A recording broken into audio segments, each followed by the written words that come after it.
Well, good afternoon, everyone. I'm probably going to be having exactly the same issue that Kent had, which is that I've got endless slides to get through and only 15 minutes to do it. So, right, yes, and I've got a timer there to make sure that I don't go over. Just listening to the last speakers, I thought there were some interesting trends there that I think I'll be picking up on. But probably the big thing I was thinking about during that was that when John was talking about developing emergency response plans and business continuity planning, and it struck me that over my years in business, I've actually had to activate an emergency response plan on 3 separate occasions. And I suppose that taught me 3 things. The first is that actually an emergency response plan is vital. You really need it. The second is, however good it is, you will have forgotten something and something unexpected will turn up. And the third, given that this has happened to me 3 times now, is that when disaster strikes, it's probably best not to let me anywhere near any critical systems. But anyway, more seriously, John focused on creating resilience through being prepared. And to do that, you've got to understand what risks you may face in the future. And so I'm going to try and give you some insights into the changes in insurable risks that we're seeing in the claims space, and to give you some ideas around the different claims that we're seeing and that we're likely to see into the future. I'll be looking at this from 2 perspectives. First of all, I'll have a look at the changes that we're likely to see actually in claims handling and what that looks like. And secondly, just some of the new trends that I'm seeing in the liability claims space. First of all, looking at that claims handling, I think we've all seen the general theme that's going through the insurance industry of increasing customer centricity. The Fair Insurance Code 2020 and the FMA treating customers fairly requirements are all really changing the way that we do business, and the focus is much more around outcomes for our customers rather than on what we as insurers want to be doing.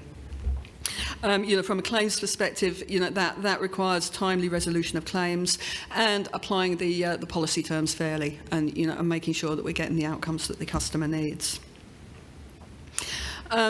Another theme is the trend towards multi-channel communications. Our customers come from a wide range of backgrounds, many different ages, and they all like to interact with us in different ways. A lot of insurers have just about got their heads around emailing people, but the reality is that we need to start communicating through text, web portals, phones, chatbots,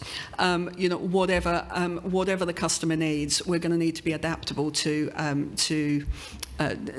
interacting with the customer in that way. And that leads on more generally into, I think I may have gone one ahead there, but there we are. Leads more generally on to automation and digital claims handling. Insurers are changing their process flows, both to increase efficiency and to improve customer service. And I think, it's the great thing about technology is that it can do both of those things. We can get greater efficiencies, but that actually improves the speed and quality of the claims service that we can provide. The changes that we're seeing are ranging from using digital channels to streamline data capture, real-time customer claims portals, virtual loss adjusting, automated claims payments, and also things like satellite and drone technology, I think, are beginning to come into their own. I think one of the great things about automation is that it can actually help to provide, slightly counterintuitively, a more personalised service, making it easier for the customer to choose the right solution that they need. For example, selecting from a menu of repairers online rather than just having to accept what they're given.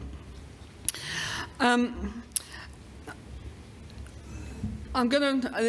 of the areas that we will see some changes with blockchain. People talk about it a lot. It's one aspect of the digital revolution, and I think it will start to begin to be used in claims handling.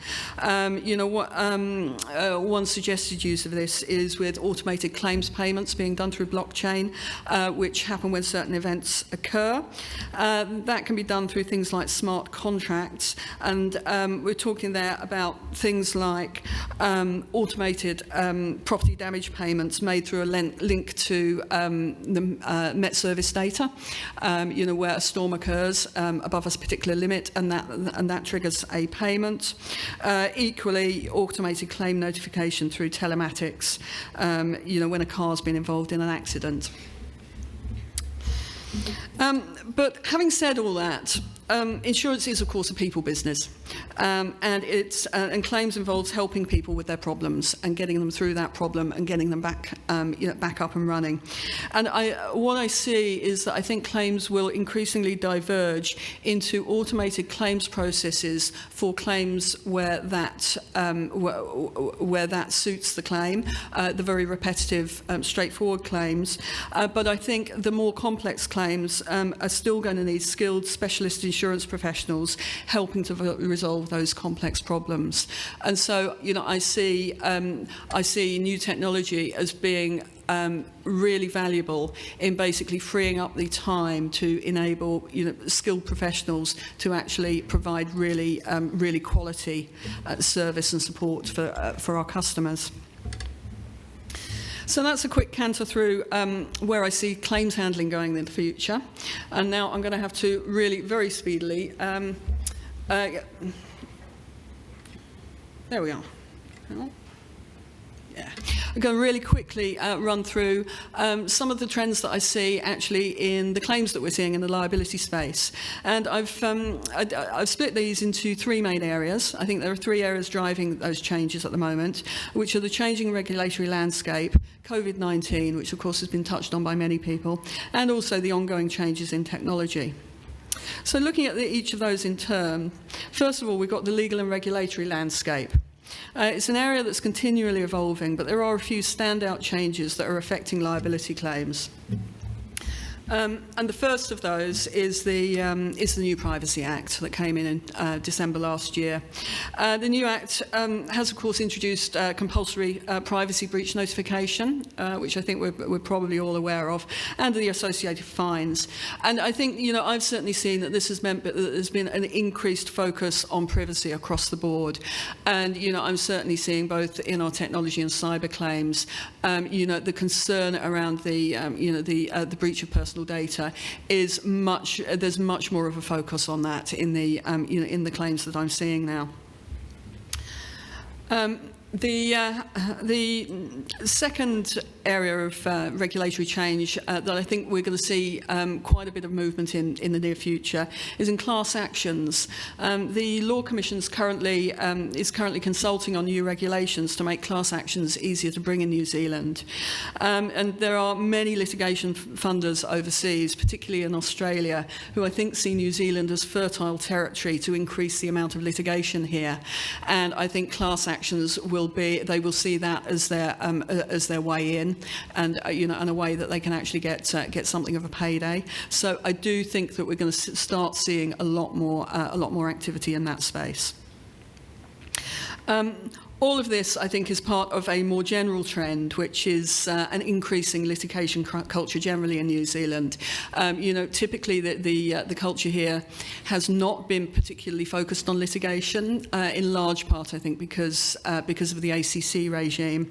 But I think we are going to start seeing more claims coming through. Interestingly, there had been a trend of reducing numbers of High Court cases in New Zealand for a number of years, but that was due to there being a glut of cases following the Christchurch earthquakes. Those gradually reduced over the years, but over the last year or two, the statistics show that case numbers are on the increase again in the High Court. Last year there were 2,200 cases filed in the High Court and over 18,000 in the District Court. So, I think we can safely say that there's going to be more litigation.